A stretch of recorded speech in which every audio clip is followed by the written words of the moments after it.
I'm sitting here in a snug dress, my hair swept up into a ponytail, my face carefully made up, shaking with dread while my parents and the shop owner discuss what lies ahead for me both immediately and in the long run. I didn't break into this store for money, but for clothes in my size. Women's clothes, to be precise. Naturally, a silent alarm was triggered, and the police arrived right after I'd finished putting everything on. In one sense, I felt lucky. One of the officers, older than the other, was training a young female recruit. He seemed roughly my dad's age, possibly a little older.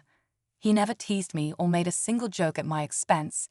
The younger officer let out a giggle when she first saw me, but promptly silenced herself when he shot her a stern look, which gave me the tiniest glimmer of hope. I wasn't handcuffed, but she sat directly across from me, while the sergeant asked for my name, phone number, and the usual details. He didn't bother asking me why I'd broken in. My reason was pretty obvious. He made a few phone calls, one of which went to the owner of the shop, and, at her insistence, another to my parents. After a short discussion, I was allowed to remain in the store. The sergeant came over and told me quietly, "It'll be okay, son.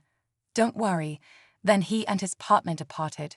I had 10 excruciating minutes before my parents arrived, 10 of the longest minutes of my life. The shop owner and I sat across from each other in total silence, saying nothing at all. When Dad finally walked in and glanced at me, he looked sickened, while Mom just shook her head in disbelief. Now I could only wait as they determined my fate, and I was convinced it would be horrifying. Mom kept eyeing me with a disapproving expression, while Dad and the store owner conversed. They both laughed twice, and I had no idea what could possibly be so entertaining. After a solid hour, still dressed in the exact same outfit, I was taken back to our house and told to remain in the family room, wearing exactly what I had on. As I stood there at home, both of my parents side by side, my dad informed me of the punishment I was about to face.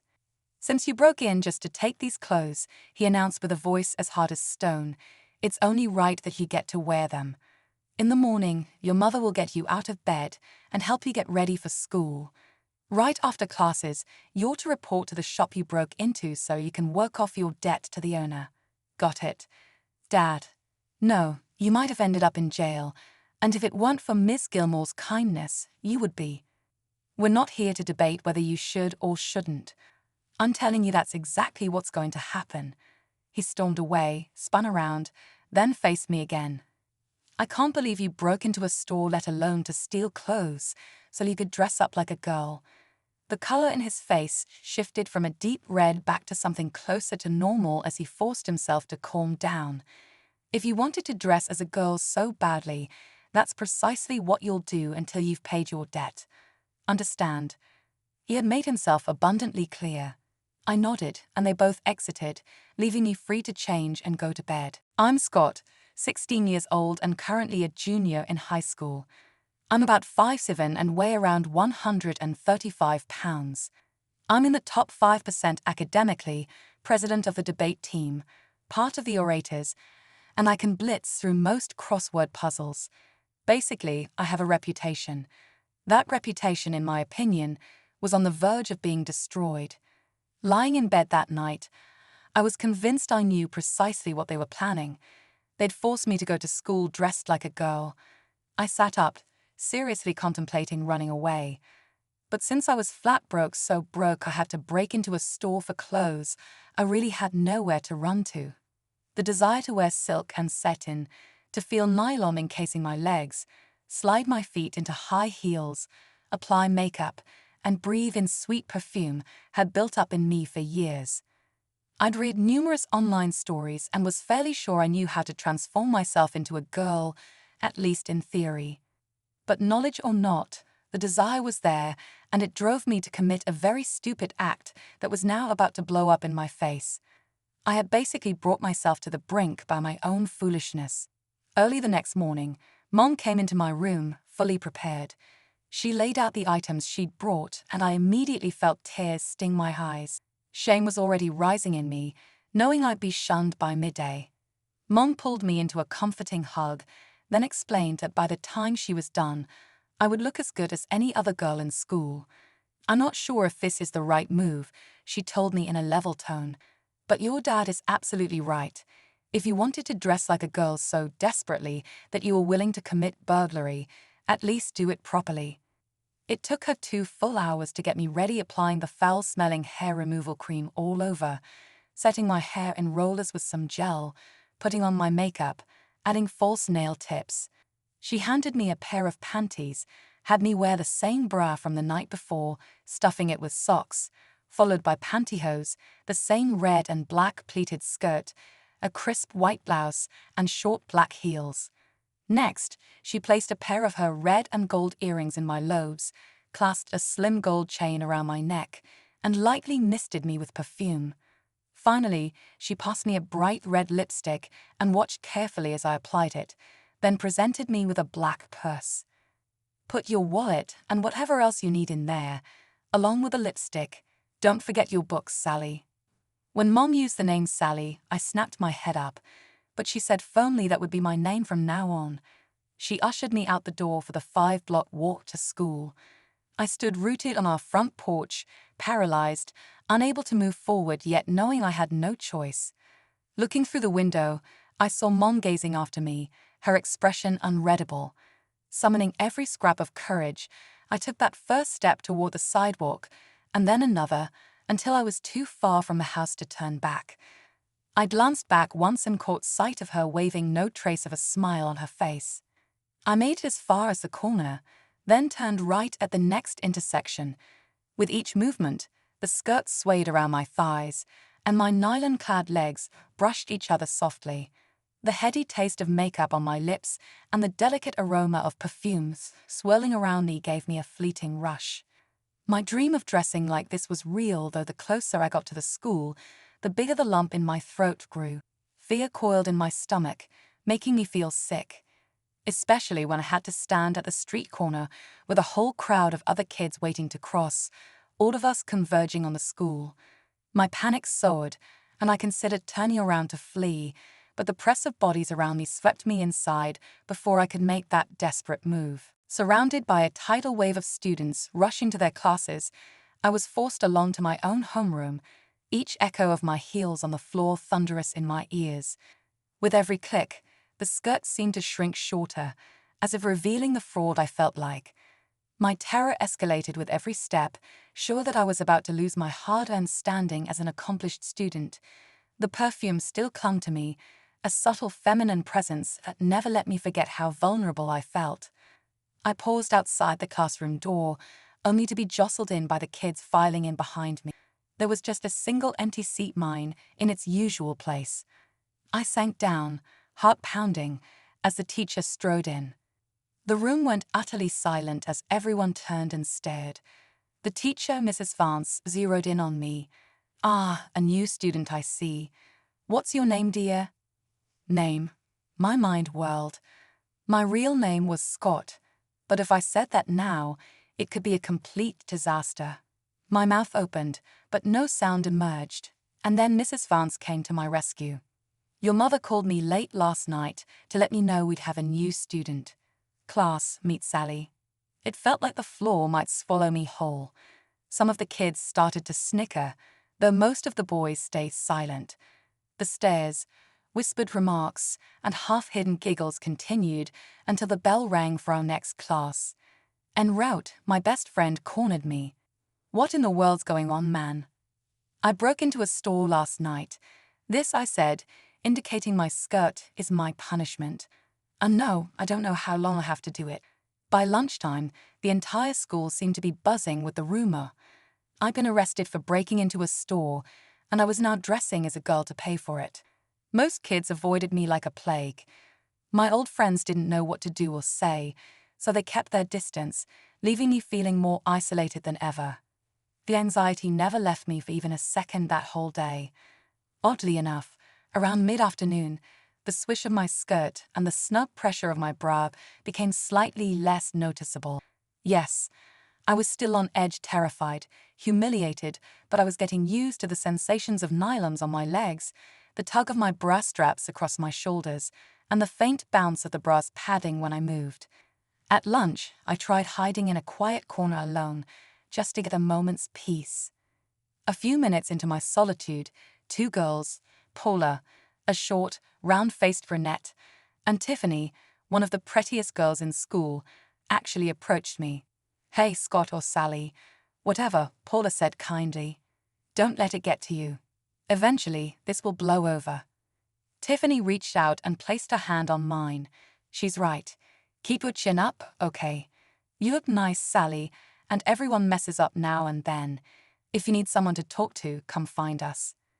"Thank you," I managed, my voice trembling with appreciation. As they went back to their usual group, I felt a tear slipping down my cheek. Someone had finally spoken to me like I was a normal human being.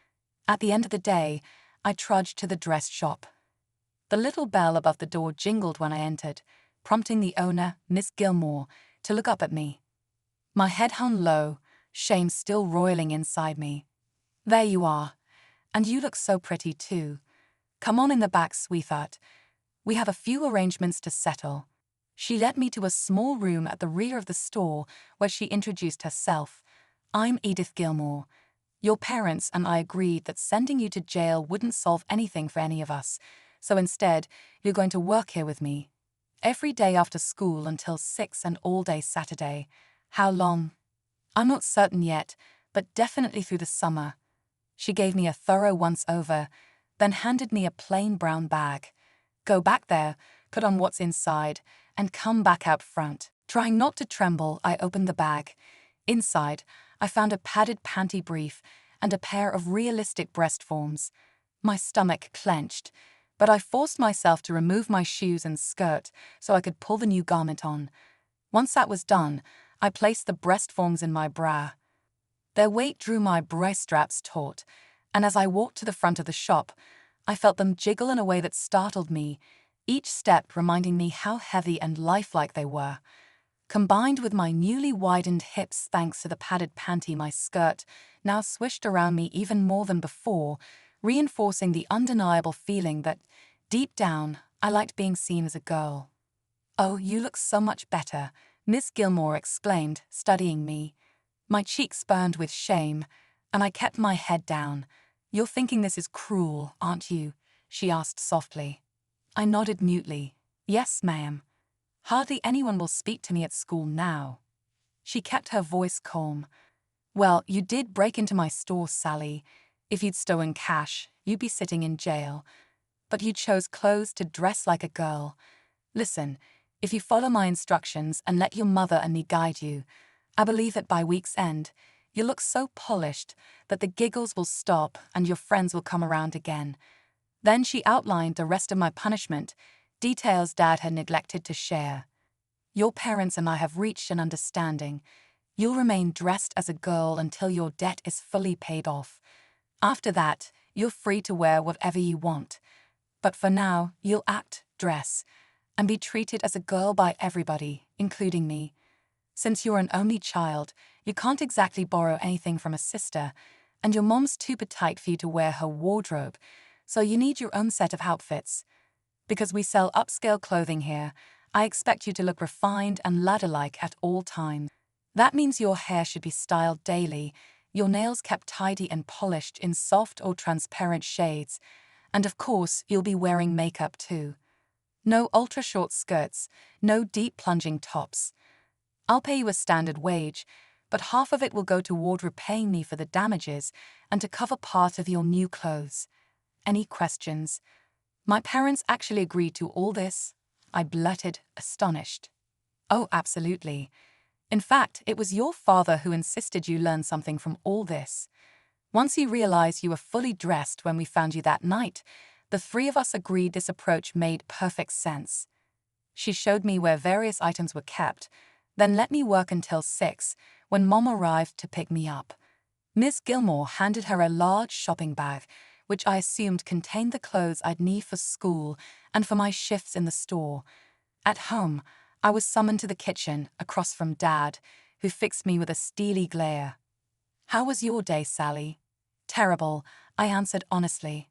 Nobody would talk to me, and everybody was staring or laughing. I hate it. Dad's face hardened. "You might as well get used to it for now. Until your debt's paid off, You're going to keep wearing dresses, and if you keep whining about it, we'll find an even worse way to make sure you do it. This is non-negotiable." By the menacing note in his voice, it was clear I had zero say in the matter. "Clear? Clear," I mumbled. After dinner, Mom and I went to my room, where we hung up the items from Ms. Gilmore and folded away the underwear Mom had purchased for me. "Simple math says you'll be dressing as a girl into late summer," she remarked. "So this Sunday, we'll rearrange your room to fit your new needs and new status." I realized there would be no escape from this. As I sat on my bed, I recognized that if I kept fighting it, I'd just make things worse. My own longing had driven me to attempt burglary, and in a way I was finally fulfilling that dream, though under humiliating circumstances. If I was stuck with it, I might as well commit to being the most convincing girl I could be. That was the only way I'd keep any scrap of dignity. I got up and examined my closet, pulling out a short black pullover dress with a round neckline and a flared skirt. The dresser held cotton panties, 3 bras, a handful of slips, pantyhose, and a waist nipper, plus 2 nightgowns. I laid out the pieces, trying to assemble an outfit that would appear undeniably feminine. Then I spotted a small makeup kit by the mirror in my bathroom, along with a curling iron, rollers, and a blow dryer. Mom had thought of everything. After undressing, I removed the bra I'd been wearing and studied the breast forms, noting how surprisingly close they were in color to my own skin. On top of the dresser were their original boxes, along with a jar of adhesive. I read the instructions thoroughly, then decided to give it a try. 20 minutes later, I had them attached smoothly, checking in the mirror to make sure the seams were blended. I pulled on a nightgown and draped a filmy robe over it, studying the reflection of my new shape. The little pink nipples on the forms were visible through the thin material, and I could faintly see my panties as well. Sweeping up the robe, I walked to the living room. Dad glanced over, choking on whatever he was drinking, while Mom told me to cover up. Both looked grim, and I worried I'd misstepped somehow. Nothing more was said, though, so I retreated to my room and fell into bed. Bright and early the next morning, I told Mom I'd try to handle my own routine. I pulled on fresh panties, then the padded panty brief, the waist nipper, pantyhose, and a clean bra. After that, I sat down and attempted my own makeup, a hint of foundation, some eyeliner, and a little mascara. I curled and brushed my hair, then slipped into the black knit dress. I struggled with the zipper in the back before I got it all the way up. Since I only had 1 pair of black heels, I put those on again. Mom offered to assist, but I politely declined, adding perfume, earrings, and a glossy pink lipstick. Then, with my purse on my arm, I joined her in the kitchen. I could tell I looked more put together than the previous day, mainly because I felt that way. Having made peace with my situation, I was carrying myself with greater confidence. "You look very lovely this morning," Mom observed, smiling.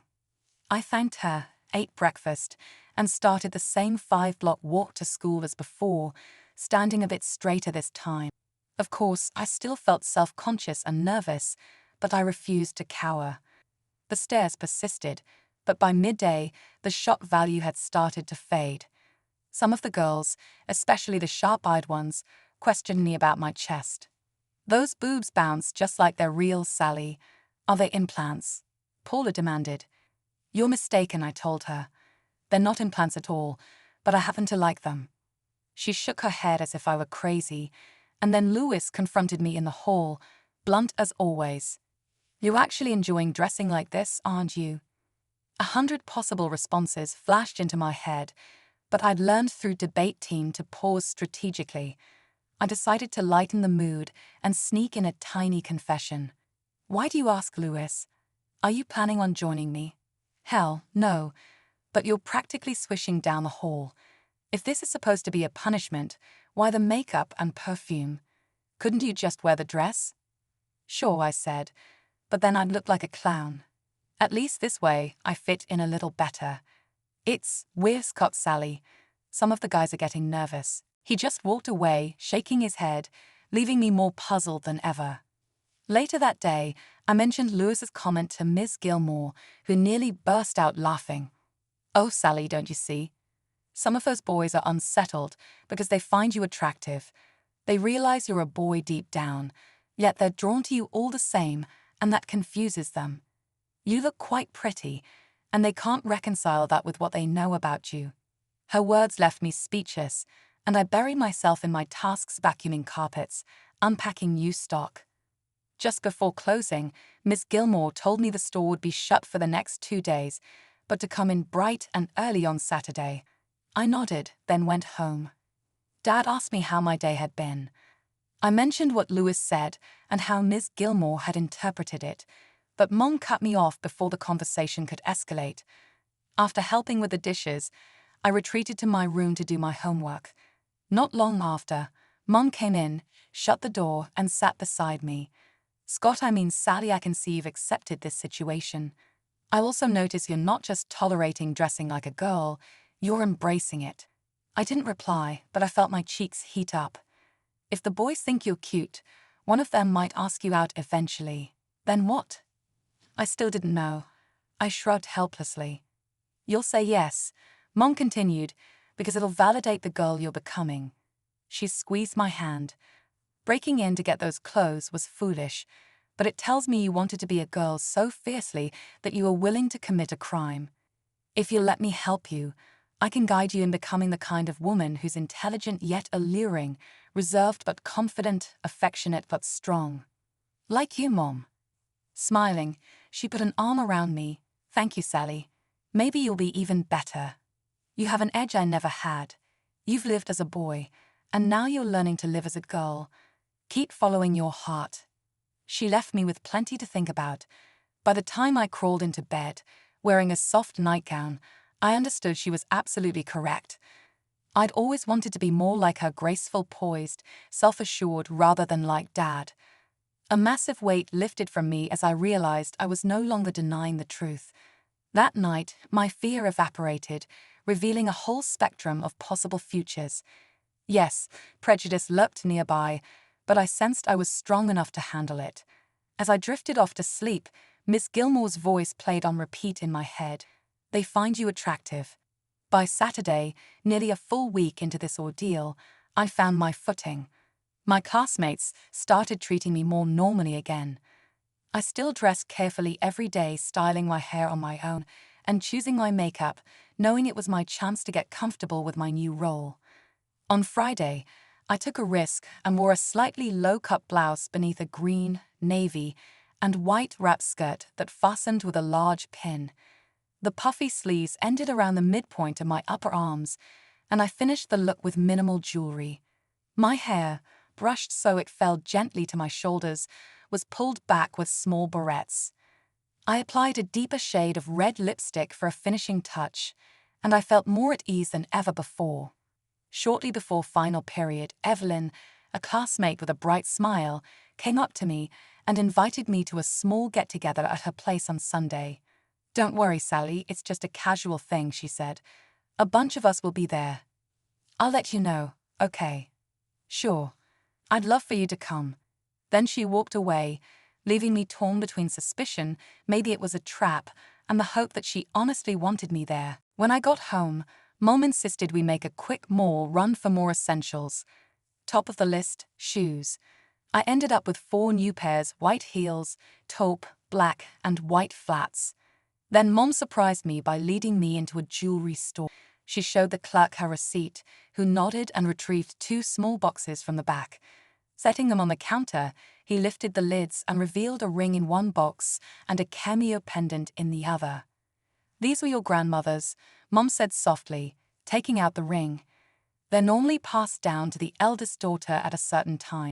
I had the ring sized for you. Try it on."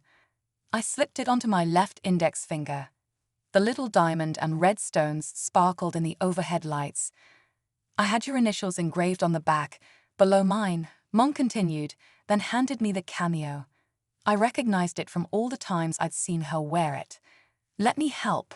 She clasped it around my neck, the familiar carved face now resting against my chest. "Mom, She thanked the clerk, paid, and just smiled as she grabbed my hand. "Take care of them, Sally." These pieces are very special, given to the oldest daughter in the family at about this age. She led me deeper into the mall, insisting we pick out a jewelry box for me too. By the time we headed home, we were weighed down with shopping bags. So she said brightly as she pulled into the salon where she normally had her hair done, "You mentioned wanting your hair cut, styled, and maybe your nails done. Ready?" I blinked. Sure, I managed. She'd clearly planned this before we left the house. We walked in, and she informed the receptionist that both of us had appointments. Then we were ushered to separate stylists. My stylist, a woman with short auburn hair, seemed genuinely excited. "You have fabulous hair, Sally," she exclaimed, running her fingers through my slightly wavy, mousy brown locks. "I'll take a few inches off to shape it, maybe add highlights, and put in some curls to enhance the natural wave. Sound good?" I just nodded. "Yes," I said, my nerves jangling. Mom sat across the salon with her usual stylist, leaving me in the capable hands of this new woman. I spent ages there, first while the stylist painted on tinted highlights, then under the dryer as the color set. Meanwhile, another technician appeared to apply acrylic tips to strengthen my nails. They filed them to a graceful curve and painted them a subdued shade of red. Finally, the stylist washed out the dye and began snipping away at my hair, brushing, layering, and curling. 2 hours passed before I was released from her chair, but the results were stunning. My hair now fell in soft, stylish waves to just above my shoulders, with warm, reddish highlights that glistened under the lights. I gaped at my reflection, barely able to believe I was looking at myself. Mom simply smiled at me as we headed out to the car. She didn't say a word about my transformation, but I knew what she was doing, letting me discover that I had the power to become the girl I fantasized about. She was giving me permission to see what was possible. "Thank you, Mom," was all I could manage, kissing her cheek before we drove home. She gave me a gentle, knowing smile in return. When we got there, I changed out of my skirt and blouse into a pair of white shorts and a snug shell top, then tied on some sneakers, my nails a new, perfect red, hair shining in the softest waves. Dad glanced at me when I walked into the dining room and nearly choked on his water. His gaze roamed from my legs to my waist, my top, my face, and then my hair. He took in the cameo around my neck and the ring on my finger. Mom simply spoke up. "By punishing Scott, we've turned him into Sally," she said quietly. "He's discovered that this is who he really is." Dad stared a long moment, then said to me, "So, you're going to keep this up even after your punishment is over?" I nodded, feeling a sudden flutter in my chest. He exhaled heavily, his expression unreadable. "You're still my child," he said, his voice subdued, "but you're not a girl. I'm having trouble wrapping my head around this." I didn't say anything else, but I could see a swirl of conflicting emotions on his face. Bright and early Saturday morning, I reported to Miss Gilmore's shop. She admired my hair and nails, then explained that we'd start carrying bridal and prom dresses soon. "There's a big market for that in this area, with 6 high schools. We'll do great business," she said. Glancing at me, she added, "I'd like you to model some of them. We'll take photos and post them around the store." "Me?" She laughed. "You're a size 10, which is typical for these dresses. Besides, I've been dying to see you in a wedding gown." I felt my face burn, but I quickly turned to sweep the floor. There was no point protesting. During a slower moment, I told Miss Gilmore I'd been invited to a casual party, and she disappeared into the racks. "I have just the right piece," she said, as she re-emerged with a small black dress. "Perfect LBD, if you ask me." "Little black dress," she clarified. "Go try it on." She was right. The chemise have a square neckline with 2 thin straps, hugging me in all the right places, the hem settling at mid-thigh. The way it fit made me catch my breath. Miss Gilmore nodded, satisfied. I gratefully packed it away in a garment bag to take home. Sunday morning arrived, and I took the time to remove all my body hair once again with that smelly cream. I soaked in a perfumed bubble bath, letting the oils soften my skin. Toweling off, I observed my reflection in the mirror. From the waist up, I looked like a girl, breasts prominent in my bra, smooth arms, made-up face, but from the waist down, I was still very much male, which stung more than a little. I recalled a story I'd read about taping things away for a smoother female presentation, so I searched the bathroom and found a flesh-toned wrapping, plus medical tape. It took almost an hour, but I finally managed to pull everything back and tape it in place, leaving just enough of a gap to use the toilet. It worked. I stepped into my bra, a lacy white demi-cup with a front closure. At my little vanity table, I carefully used foundation and powder, plus soft green eyeshadow edged with grey and plum, black eyeliner, black mascara, and a hint of peach-toned blush on my cheeks. Then I slipped the black dress over my head, zipped it, and stepped into my black heels. I chose gold earrings, applied bright red lipstick, added a mist of perfume, and picked up a black purse before going to show Mom. She took one look at me and arched her eyebrows. "You hunting for a boyfriend?" she teased. "No, it's just a party," I insisted, flushing. She smirked, but handed over her car keys without comment. Evelyn's house was on the opposite side of town, in a pleasant middle-class neighborhood. I parked out front and hesitantly walked to the door, bracing myself for the worst yet praying for the best. Evelyn answered with a squeal, hugging me on the spot. "You look fantastic," she exclaimed before introducing me to her parents as Sally. Within minutes, she took me outside to the patio, where 7 other kids were chatting, 4 boys, 3 girls plus me. She brought me a soda, then returned with one of the boys in tow. "Sally, meet Walter. He goes to school at Street Mike's. I've known him forever, so you're safe." "Well, mostly," she joked, winking as she vanished, leaving him standing there. Walter was tall, with dark curls, intense black eyes, and a disarming smile. My heart fluttered at once, though I knew I should tell him the truth. "Evelyn says you're extra special," he remarked, but she didn't say why. My throat constricted. Clearly, he was unaware of my background. Should I really dump that on him now? But since half the city already knew, there was no sense in hiding it. "I'm not a real girl," I blurted out quietly. "I want to be one, and I may be someday, but right now, I'm not." I waited for him to recoil. Instead, he just tilted his head. "You're still very lovely, Sally. Evelyn wanted me to meet someone, and I'm glad it turned out to be you." He leaned back, looking me over openly, but without the slightest disgust. "Evelyn's been trying to play matchmaker for ages, but it never worked out with any of her other friends," he continued. He explained that while he had no trouble meeting girls, he intended to become a missionary, something that had apparently scared off his previous girlfriends. His entire family were police officers, including the older training sergeant who had caught me, as it turned out. "You're that person Dad told me about," Walter exclaimed. He said he met a kid who'd look amazing if given half a chance. He was absolutely right. He reached for my hand, and when his fingers closed over mine, a delicious shiver raced up my spine.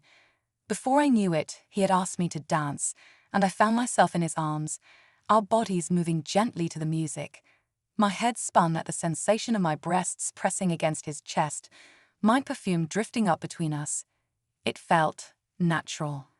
Eventually, we joined the others at a table for a simple meal, and Walter sat right beside me, occasionally resting his hand on my thigh. Evelyn teased us, and her friend Louis chimed in, joking that Walter should take me to the prom in 3 weeks. Walter looked me in the eye. I gave a tiny nod, a rush of excitement flaring inside me.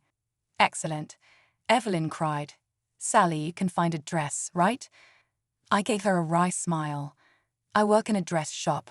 I think I'll manage." Dad, of course, wanted to hear about my day, and I nervously admitted I'd agreed to go to the prom with a boy who already knew everything about me. "You what?" he barked, instantly furious. "You're not even a girl." But I planted my feet. "He already knows, Dad, and I'm still going."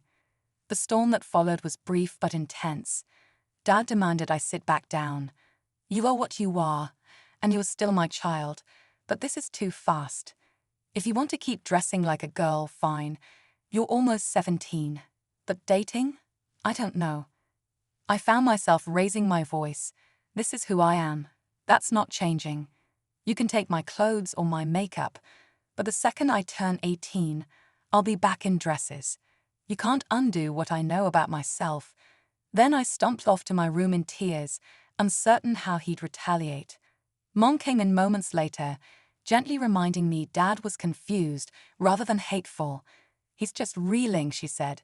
"You're his child, his son, and now that child is blossoming as a daughter." I clutched at tissue, trying to calm down. But every time I catch him looking at me, it's like he's trying to see what's underneath. It's awful. "He might be doing just that," Mom agreed.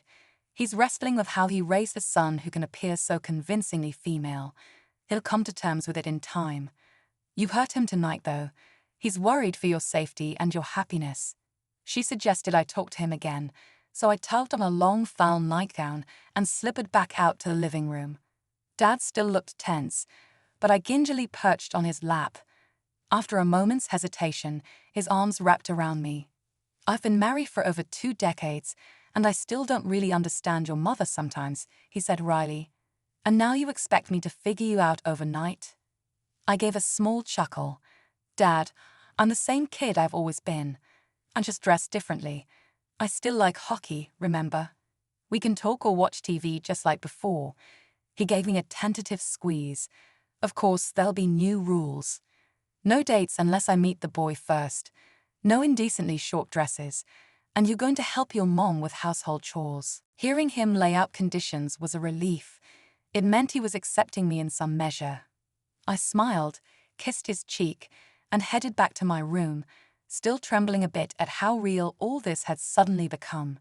From that point forward, I lived entirely as Sally, though I joked privately that I had a birth defect. Miss Gilmore worked magic on a dress for the prom, altering it perfectly to fit my shape. Dad and Walter ended up getting along well after some initial awkwardness, and gradually, my school friends resumed treating me normally, or at least as normally as could be expected. On the Friday before prom, I delivered a speech for the Orators Club, and I chose to speak about my experience myself. It was nerve-wracking, yet I felt it was the only topic I could do justice to. I described the spiral of fear, shame, and hope I'd been caught in, my dad's difficulty accepting me, and the prejudice I suspected was waiting to pounce. My voice wavered more than once, but I forged ahead, concluding with my realization that I truly was a girl inside, no matter my body. When I finished and sank back into my seat, the entire class stayed dead quiet. I fidgeted, thinking perhaps I'd gone too far. Then Lewis, of all people, stood up, walked straight over, clasped my hand, and pulled me back to my feet. "This is my friend," he declared. "Her name is Sally." The room erupted in applause, whoops, whistles, and a volume of support that swelled my heart. Girls and boys alike surged forward, hugging me or patting my shoulders. My teacher was smiling tearfully as I left for my next class, carrying a relief I couldn't quite put into words. The next morning was prom day. Mom and I got our hair styled at the salon again and had my nails touched up. We headed to the shop to collect my finished dress, a shimmery white sheath with clear sequins, low in front and barely reaching my knees. That afternoon, I took yet another bubble bath, then pulled on white satin panties and a matching corselet. I tugged the laces tight, shaping my waist and pushing up my chest so I could slip in small foam pads. That way, I had real cleavage, all my own flesh plus a bit of extra. I smoothed on nude stockings, fastening them to the corselet's garters. Mom helped me slide into the dress, carefully zipping me up. I took a moment to admire the elegant shape the corselet gave me, then strapped on matching white heels. Walter looked incredible in his black tux, and Dad took countless pictures before we left. When we arrived at the prom venue, the lights dimmed and a single spotlight zeroed in on us. The entire crowd fell silent. From the stage, a voice called out, "Ladies and gentlemen, I present my friend Sally and her escort, Walter." I recognized the speaker as Lewis. Cheers and applause thundered all around, and the lights came back on to reveal everyone standing. Evelyn and Lewis beckoned us over to the head table. Then they climbed the steps to the microphone. "We're here tonight to celebrate many things," Lewis began. "But first, we have a recording we want everyone to hear. It's short, so please listen carefully and be proud. He hit a button and my own voice filled the hall, the speech I'd given for orators. The entire audience listened in rapt silence as I spoke about fear, acceptance, and self-discovery, recounting how it felt to walk through school hallways in a skirt, the stairs, the snickers, and the unexpected support. At times, I heard my voice tremble. Even so, I was unwavering in my words, capturing the emotional storm I'd been through. After 22 minutes, the recording ended. "Any questions?" Louise asked quietly. An initial hush fell, but it was instantly broken by an overwhelming wave of applause. Walter leaned close, took my hand, and guided me to the center of the dance floor as gentle music began. He pulled me in, holding me tight, and I rested my chin on his shoulder. "They understand you better now," he said softly. "Enjoy tonight for what it is." His warm breath against my neck made me tremble. Then he pressed his lips to mine in a tender, lingering kiss, and I felt a spark of pure contentment flood my entire body. In that one moment, I recognized that I had finally, truly arrived at the place my heart had been seeking all along. His acceptance and the support of my friends affirmed that I truly was Sally. I'd never forget that first kiss, never. How does my story end? Honestly, I have no idea. I still work at Miss Gilmore's shop, my photos displayed in bridal gowns to attract customers.